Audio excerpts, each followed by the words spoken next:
사랑하는 성도 여러분, 오늘 하루도 주님의 평안 가운데 보내고 계신가요? 우리 삶의 모든 순간에 하나님의 임재와 능력이 함께 하시기를 간절히 소망합니다. 우리의 영혼이 메마르고 지쳐 있을 때 주님의 기름 부으심은 우리를 새롭게 하고 세상이 감당할 수 없는 힘과 지혜를 공급해 주십니다. 오늘 이 말씀을 통해 주님께서 여러분 각자에게 주시는 특별한 은혜와 위로를 경험하시기를 기도합니다. 만약 이 말씀이 여러분의 마음에 큰 울림을 주었다면 구독과 좋아요를 통해 이 은혜의 통로를 더욱 넓혀 주십시오. 여러분의 작은 손길이 또 다른 영혼에게 주님의 사랑을 전하는 귀한 도구가 될 것입니다. 여러분의 삶과 가정 위에 하나님의 크신 축복이 넘치기를 기도하며 오늘 말씀을 시작하겠습니다. 오늘 여러분의 이야기가 될 것이라 믿는 분들이 얼마나 계십니까?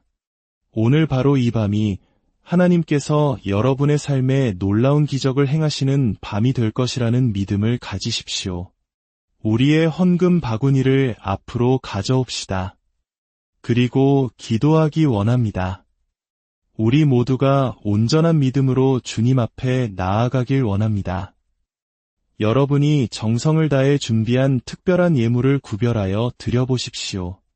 성경은 고넬료의 기도와 구제가 함께 하늘에 상달되어 기억된 바 되었다고 말씀합니다. 우리의 간절한 기도와 마음을 다한 헌신이 결합될 때 하늘의 문이 열리는 것입니다. 우리가 큰 믿음으로 드릴 때 하나님께서는 약속하신 대로 우리의 삶을 넘치도록 축복하실 것입니다. 저는 믿습니다. 이 자리에 계신 누군가를 통해 하나님께서 당신의 사역 가운데 상상할 수 없는 재정을 일으키실 것입니다. 수백억 원의 하나님의 나라 확장을 위한 물질이 당신의 손을 통해 흘러가게 될 것입니다. 당신이 바로 그 사람일지도 모릅니다. 오직 세 사람만 믿는 것 같군요. 그러나 믿음은 겨자씨 한 알 같을지라도 태산을 옮기는 능력이 있습니다. 기도하십시오. 여러분의 예물을 손에 드십시오. 어떤 분들은 1,000만 원 혹은 1억 원을 심기 원할 수도 있습니다. 어떤 분들은 정성껏 준비한 10만 원을 드릴 수도 있습니다. 중요한 것은 액수가 아니라 그 안에 담긴 여러분의 믿음입니다.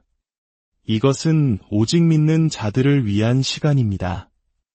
믿음이 없는 분들은 전혀 부담 갖지 않으셔도 괜찮습니다. 자, 이제 함께 기도하겠습니다. 방언으로 기도합시다.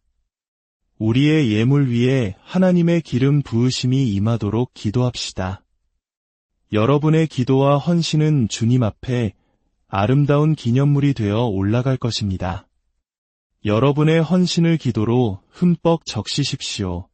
오늘 밤 기적이 일어날 것입니다.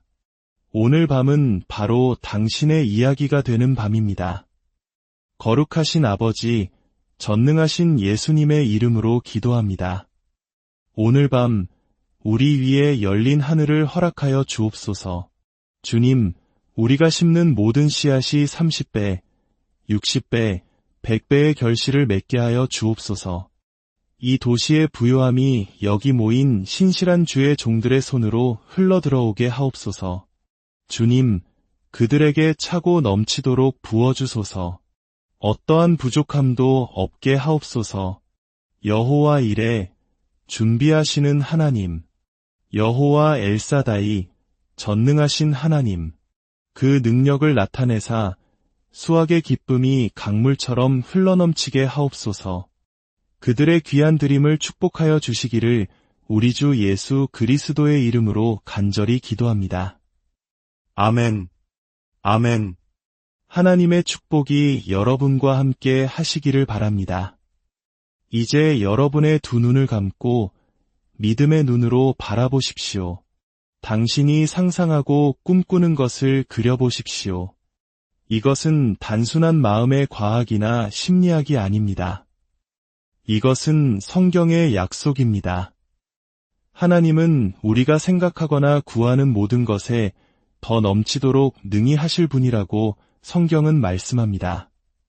당신이 상상하는 것보다 하나님은 더 큰 일을 행하실 수 있습니다. 눈을 감고 위대한 것을 보십시오. 눈을 감고 놀라운 것을 보십시오.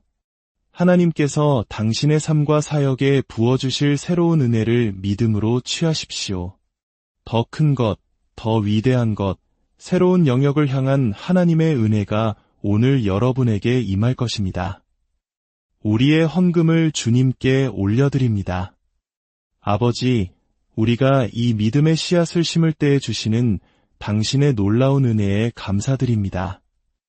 예수님의 이름으로 기도합니다. 아멘. 여러분, 오늘 밤 하나님으로부터 위대한 기름 부으심을 받게 될 것을 믿는 분이 얼마나 계십니까? 그렇습니다. 위대한 일들이 가능합니다.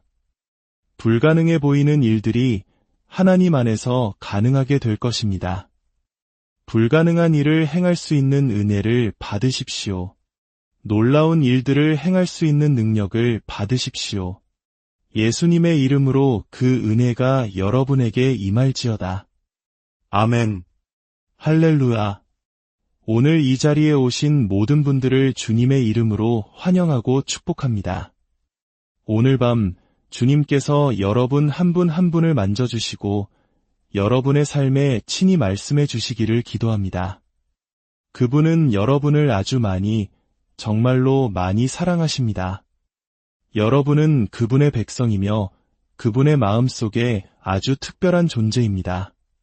잠시 두 손을 들고 그분의 사랑에 감사하는 시간을 갖겠습니다.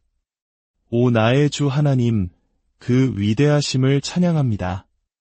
오 나의 주 하나님, 경이로운 주님의 솜씨를 바라볼 때, 주께서 손으로 만드시는 세상을 생각할 때, 저 별들을 보고 천둥 소리를 들을 때, 온 우주에 펼쳐진 당신의 능력을 봅니다.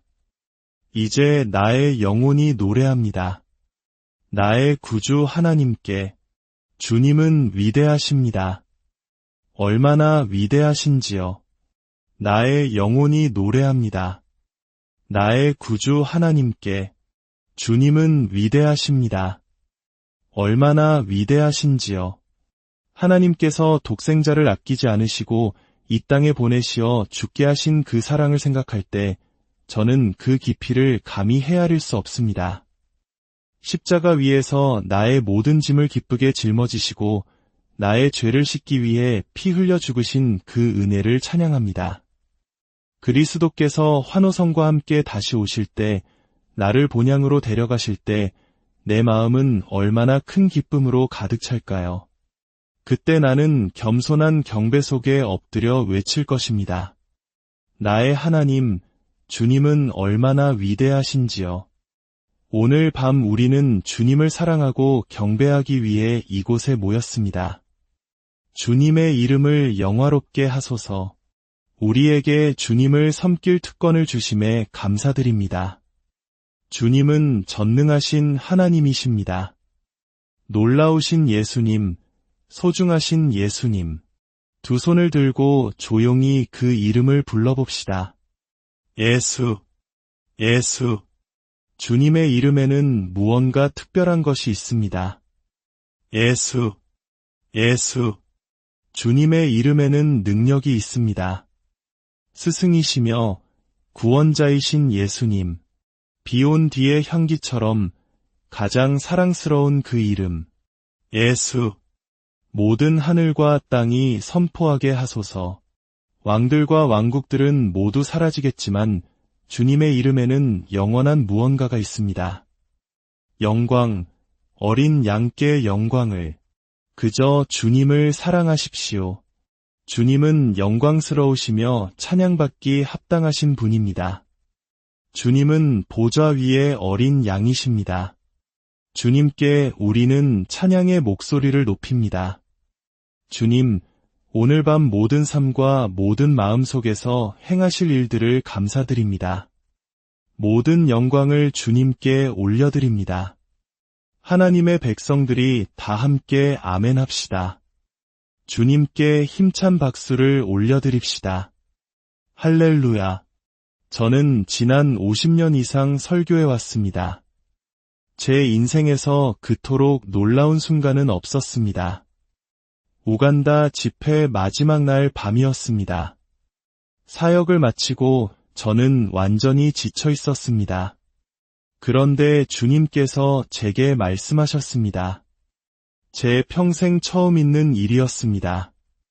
내가 원한다면 내가 아프리카를 너에게 주겠다. 저는 울기 시작했습니다. 그런 제안을 전혀 예상치 못했습니다. 네, 주님 하고 대답했습니다. 그러자 바로 몇 초 뒤에 한 목사님이 돌아서서 제게 말했습니다. 아프리카의 목회자들이 목사님의 기름 부으심을 아프리카를 위해 요청하고 있습니다. 예라고 답해 주시겠습니까? 저는 충격에 빠졌습니다. 네, 라고 대답했습니다. 그 이후로 지난 몇 주 동안 20개가 넘는 아프리카 국가에서 국가적인 전도 집회를 위한 공식 초청장을 보내왔습니다. 어떤 경우에는 정부가 직접 관여하기도 합니다. 하나님께서 무엇을 하고 계신지 저도 잘 모르겠습니다. 50년 사역 후에 주님께서 저를 향한 계획을 마치셨다고 생각했습니다. 저는 이제 72세입니다. 하지만 주님께서 이 일을 행하고 계심에 감사합니다. 오늘 밤 저는 여기 계신 모든 목회자분들 그리고 사역자분들과 나누고 싶은 이야기가 있습니다.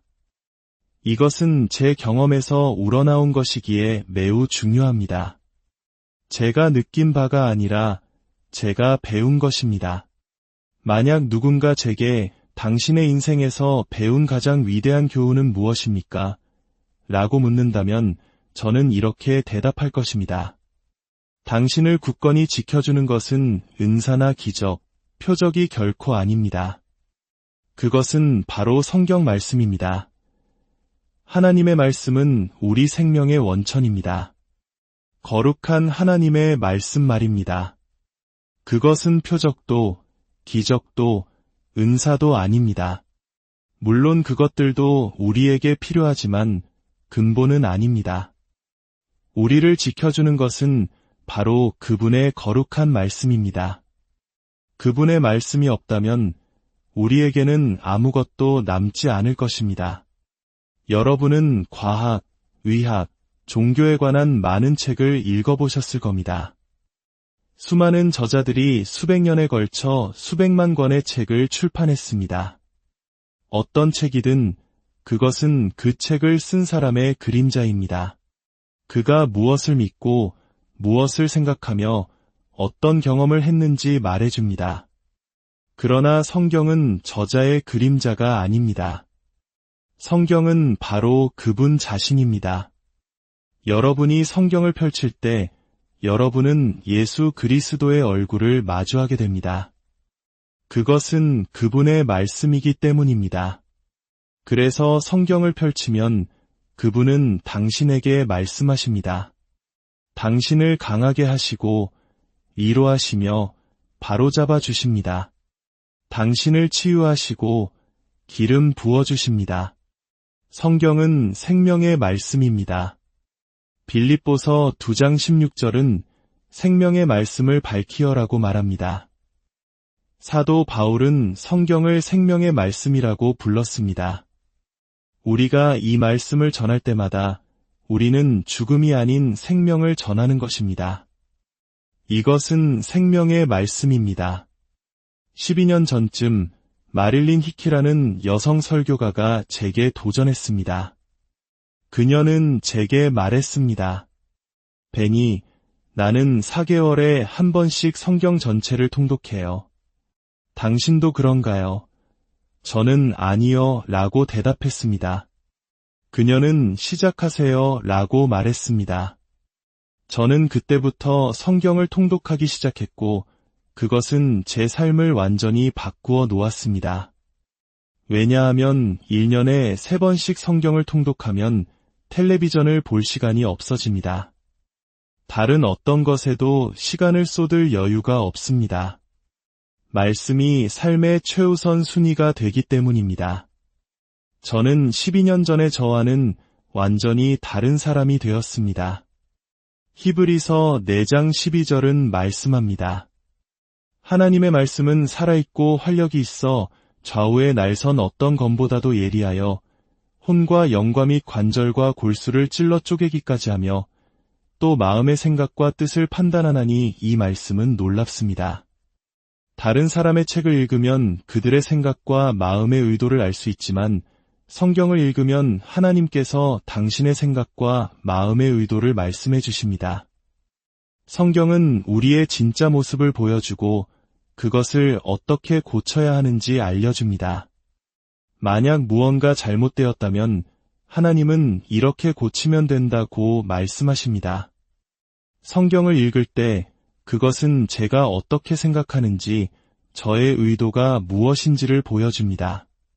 그리고 만약 제 생각이 잘못되고 의도가 잘못되었다면 하나님은 성경을 통해 그것을 바로잡는 방법을 보여주십니다. 또한 성경은 씨앗과 같아서 그 자체 이후의 것을 생산합니다. 씨앗은 항상 그 종류대로 열매를 맺습니다. 우리는 그분과 같이 변화됩니다. 고린도후서 3장 18절은 말합니다. 우리가 다 수건을 벗은 얼굴로 거울을 보는 것 같이 주의 영광을 보매 그와 같은 형상으로 변화하여 영광에서 영광에 이르니 성경은 거울과 같습니다. 우리가 누구인지를 우리 자신에게 드러내기 때문입니다. 성경을 들여다볼 때 하나님은 당신의 생각과 마음의 의도를 보여주십니다. 여러분, 이 세상에는 생명의 정의가 없습니다. 식물 생명이라는 것은 없습니다. 살아있는 식물일 뿐 그 안에 생명은 없습니다. 동물 생명이라는 것도 없습니다. 살아있는 동물일 뿐 그 동물 안에 생명은 없습니다. 인간 생명이라는 것도 마찬가지입니다. 살아있는 남자나 여자일 뿐 그 사람 안에 생명은 없습니다.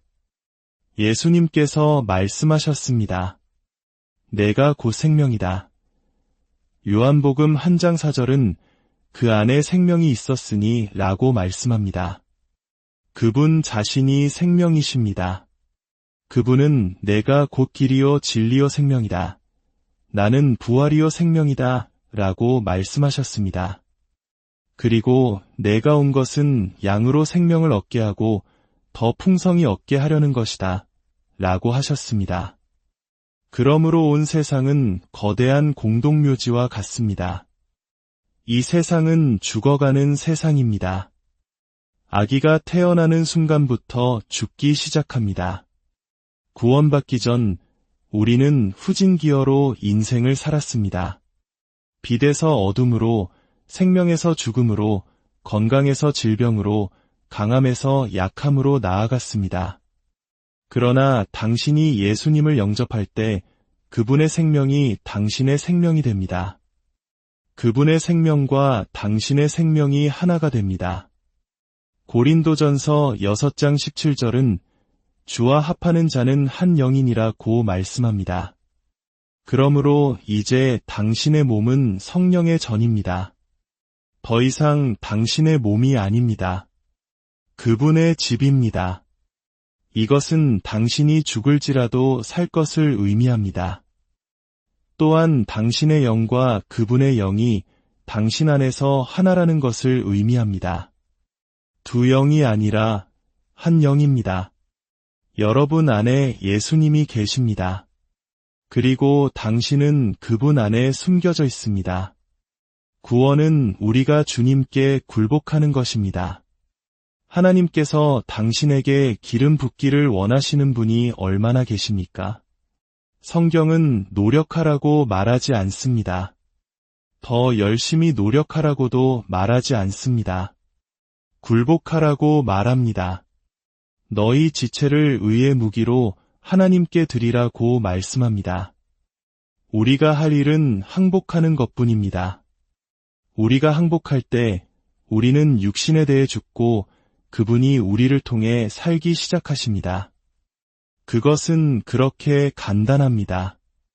어떻게 항복할까요?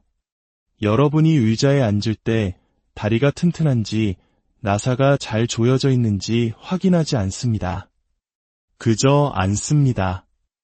의자가 당신을 지탱해 줄 것이라고 신뢰하기 때문입니다. 만약 당신이 이 의자를 신뢰하는 것만큼 하나님을 신뢰한다면 어떤 일이 일어날지 생각해 보십시오. 주님께 굴복하십시오. 그저 긴장을 푸십시오. 그분이 당신을 붙드실 것입니다. 내가 주님께 굴복할 때 기름 부으심이 내게 임합니다. 나는 노력하지 않습니다. 싸우지 않습니다. 그저 항복합니다. 그러나 당신은 사랑하지 않는 사람에게 항복할 수 없습니다. 신뢰하지 않는 사람에게 항복할 수 없습니다. 당신에게 실제가 되지 않은 분에게 항복할 수 없습니다. 그래서 저는 예배합니다. 예배할 때 예수님이 실제가 되시기 때문입니다. 저는 그분을 사랑하고 신뢰하기에 예배합니다. 당신이 주님을 사랑할 때 군중을 잇게 됩니다. 예수님을 예배할 때 군중이 보이지 않습니다. 그들이 거기 있는 줄도 모릅니다. 예수님이 너무나 실제적이어서 다른 모든 것이 사라지기 때문입니다. 이제 당신이 보는 것은 오직 그분뿐입니다. 기름 부으심에 대해 이야기할 때 사람들은 세 가지 흐름이 있다는 것을 깨닫지 못합니다. 첫 번째는 요한일서 2장 27절에 나오는 영 안에 있는 기름 부으심입니다. 이것은 사역을 위한 기름 부으심과는 아무 관련이 없습니다. 이것은 마음 안에 있는 기름 부으심입니다. 모든 그리스도인은 구원받았을 때 여러분 안에 내적인 기름 부으심이 임했습니다. 여러분 안에 예수님을 향한 갈망이 생겼고 그분을 믿게 되었으며 그분을 사랑하기 시작했습니다. 그것은 여러분의 마음 안에 있는 하나님의 능력 때문입니다. 이 기름 부으심은 여러분 안에 거하는 기름 부으심입니다. 사역을 위한 기름 부으심은 우리에게 임했다가 사역이 끝나면 떠나지만 이 내적인 기름 부으심은 떠나지 않고 항상 우리 안에 거합니다. 그래서 요한일서는 너희는 아무도 너희를 가르칠 필요가 없고 오직 그의 기름 부음이 모든 것을 너희에게 가르치며 라고 말합니다. 이 내적인 기름 부으심은 예수님이 하나님의 아들이시며 육신으로 오셨다는 진리를 우리 마음속에서 증언합니다. 거짓 가르침으로부터 우리를 보호하는 것입니다. 당신이 주님과 동행하고 그분을 위해 살아가다 보면 마침내 그분은 당신을 사역으로 부르시고 그 직분을 위해 기름을 부어주실 것입니다. 그러나 그 기름 부으심은 점진적으로 옵니다. 그분이 당신을 더 신뢰할수록 더 많은 것을 주실 것입니다. 그러나 여기에 위험이 있습니다. 당신의 사역이 바빠지면서 주님을 소홀히 할 수 있습니다. 당신은 사역의 성장에 너무 몰두한 나머지 그것을 주신 분을 잊어버립니다. 당신은 성경을 설교하기 위해 읽기 시작합니다. 그러나 성경은 살기 위해 읽어야 합니다. 그것을 살아낼 때 비로소 그것을 설교할 수 있게 됩니다. 많은 설교자들이 토요일에 공부해서 주일에 설교합니다. 월요일부터 금요일까지는 성경을 읽지 않습니다. 그들은 줄 것이 아무것도 없습니다. 하나님이 당신에게 주시지 않은 것을 당신은 나눠줄 수 없습니다. 당신이 주님을 소홀히 하면 하나님의 임재가 떠나갑니다. 당신의 갈망은 줄어들고 믿음은 흔들리며 마음은 차가워집니다. 그러나 당신의 은사는 남아있습니다. 당신이 설교할 때 여전히 기름 부으심이 나타나고 사람들은 그것을 느낍니다. 그래서 당신은 하나님이 여전히 함께 하신다고 착각합니다. 아닙니다. 은사가 함께 하는 것뿐입니다. 발람처럼 사역을 위해 기름 부음 받았지만 주술에 관여할 수도 있습니다. 사울처럼 기름 부음 받았지만 악령에 사로잡힐 수도 있습니다. 어느 날은 성령으로 예언하고 그 전날은 악령으로 예언할 수도 있습니다. 그것을 혼합이라고 부릅니다. 오늘날 혼합된 삶을 사는 사람들이 있습니다. 중요한 것은 거룩한 삶입니다. 청지기는 신실함이 발견되어야 합니다. 거룩함을 따르라 이것이 없이는 아무도 주를 보지 못하리라 고 성경은 말합니다. 우리는 잘 맞춰야 합니다. 시작했을 때보다 더 잘 맞춰야 합니다. 당신의 삶을 말씀으로 채우고 성령님께 의존할 때 그분은 당신을 지키시고 기름 부어주실 것입니다. 그러나 일단 그분이 기름 붓기 시작하시면 조심하십시오. 주님과의 시간을 소홀히 하지 마십시오. 저는 수많은 사람들이 나타났다가 사라지는 것을 보았습니다. 한 번은 오럴 로버츠 목사님이 제게 이렇게 말했습니다. 베니, 하나님께서 자네를 계속 사용하시길 원하나?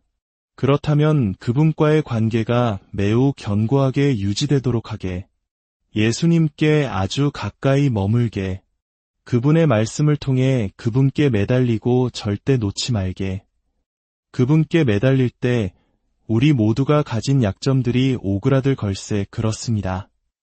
우리 모두는 약점을 가지고 태어납니다.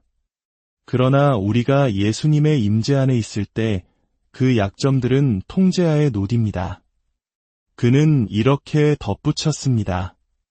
사역을 위한 기름 부으심이 임할 때 그것은 선한 것과 악한 것을 모두 휘젓는다네. 만약 자네가 하나님의 임재 안에 거하지 않고 주님을 소홀히 하면 자네의 약점들이 풀려나게 되지. 그리고 그날 설교하러 간다면 기름 부으심이 그 약점들을 자극할 걸세.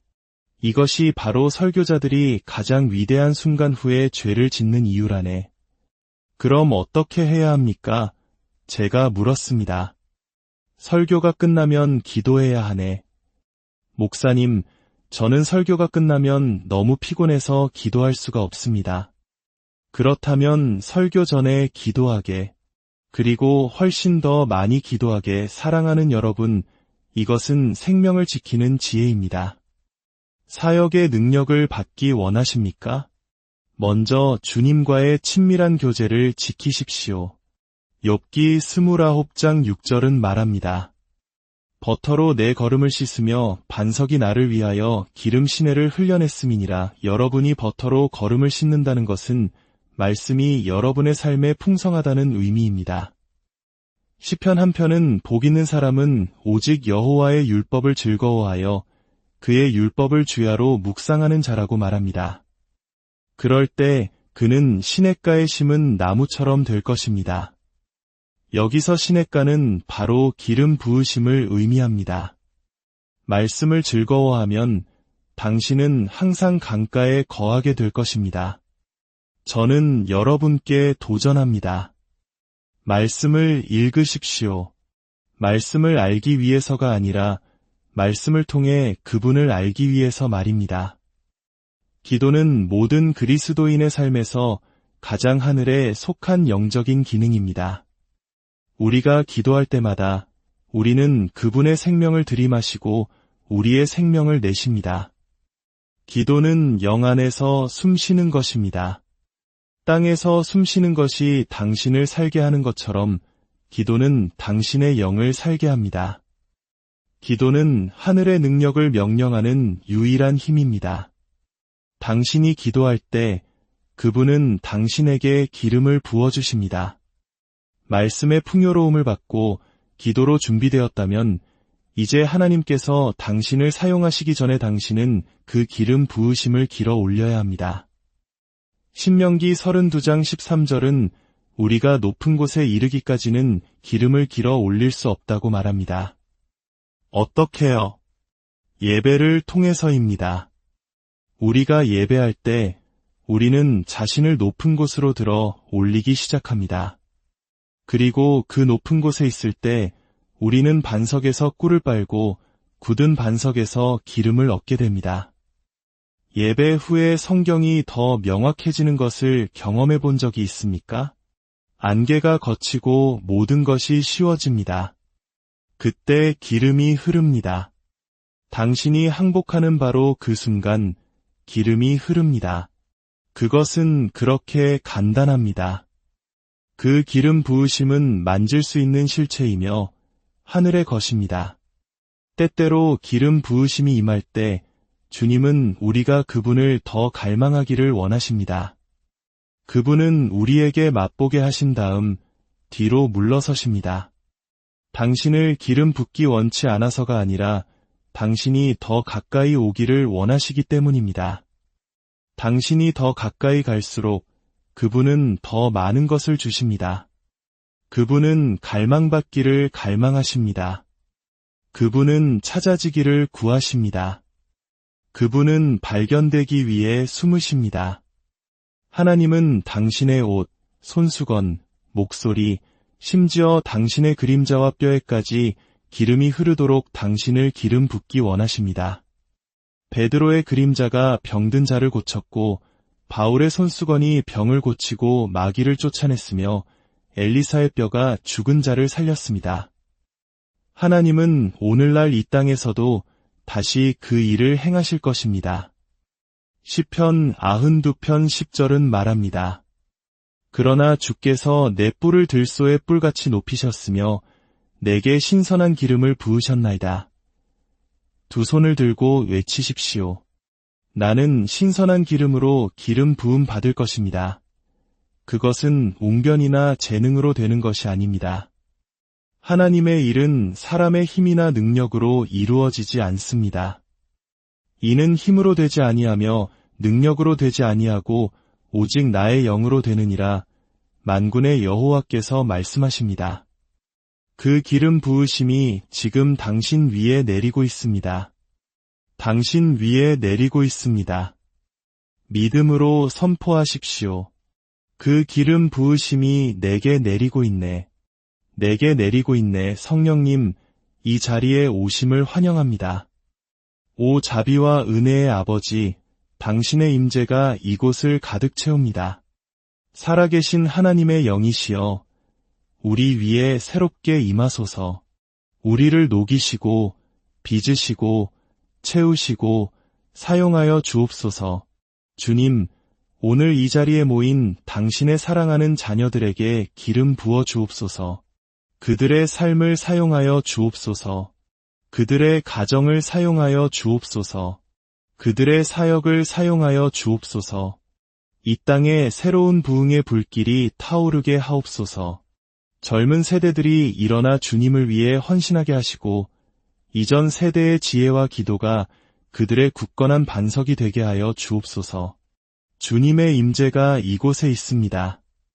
그분의 영광을 볼 수 있습니다. 그분의 위엄을 느낄 수 있습니다. 주님의 임재가 바로 이 자리에 있습니다. 오늘 말씀을 통해 주님께서 여러분에게 주신 약속을 굳게 붙드시길 바랍니다. 거룩한 삶을 통해, 말씀과 기도를 통해, 그리고 뜨거운 예배를 통해 날마다 신선한 기름 부으심을 경험하는 복된 삶이 되시기를 우리 주 예수 그리스도의 이름